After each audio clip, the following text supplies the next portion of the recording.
first video that I shared, the 3 poses that you can use first thing in the mornings or at any time you feel like stretching the body, but great way to start your day. The first pose that I'm demonstrating today is Sage Marichi, also called seated twist. And we're starting in Dandasana, where our legs are, we're in that staff pose, Dandasana staff pose. Micro bend is okay if that's where you are. Pulling in one leg, we'll start with the right leg first, pulling that right leg into the groin, placing that left hand on that right knee, using that right hand, place that right hand behind you, turning your gaze to look over your shoulders. Turn the gaze to look over your shoulders, and we'll breathe for 3 breaths here.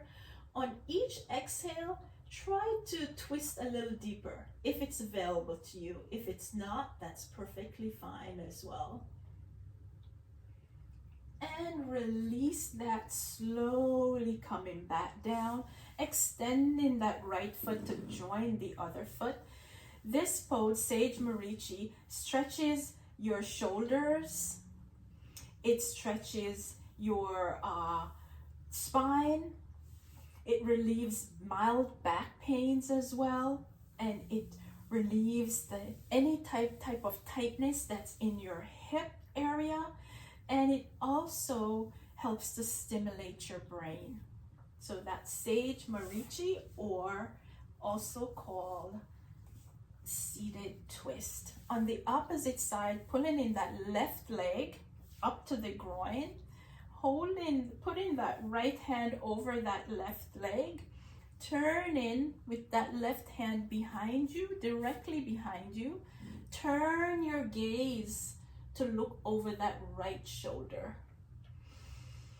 Breathing in, pulling in the core, spine is nice and straight.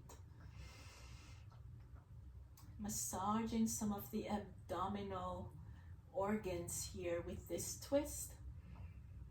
And exhale and release that leg back down. If you need to shake it out a little bit, that would be fine.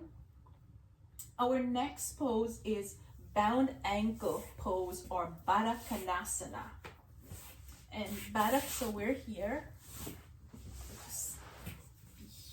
for Konasana, and in Konasana, the soles of the feet are coming together.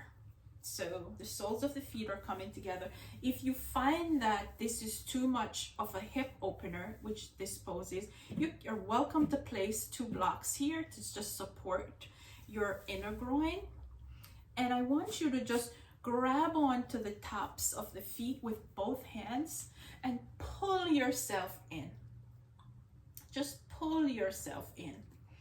So this pose stretches the hips and the groin area, giving you a nice stretch here. It also stretches the knees, the inner thighs, the groin, as I mentioned. It's also a great pose to increase circulation throughout the entire body. And breathing in here. This pose, Konasana, also calms the mind, reduces anxiety and depression in some instances. And breathe in. And last one. And release. And just gently bring those legs together. And our third pose is child's pose. So moving into a tabletop position first, we're gonna take child's pose from a tabletop position. This is also called Balasana, or child's pose. So from tabletop, we're just gonna slide the buttocks down. You can open the legs a bit, stretching the arms down. There are different ways that you can do child's pose. It can be an active child's pose where the elbows are off the mat. In this case, we're gonna bring everything down, including the head. So child's pose stretches our hips, our ankles, our thighs. It also improves circulation. It reduces lower back pain. So if you have issues with lower back pain, this is a great stretch to get into whenever you feel any kind of sensitivity in your back, or if you do have issues with lower back pain in general. And like the other poses, this pose also calms the mind and reduces anxiety. So just drop your head down to your mat and we'll just take a couple of deep breaths here. This is also usually a nice pose to rest during a practice. If you just want to slide back and rest here.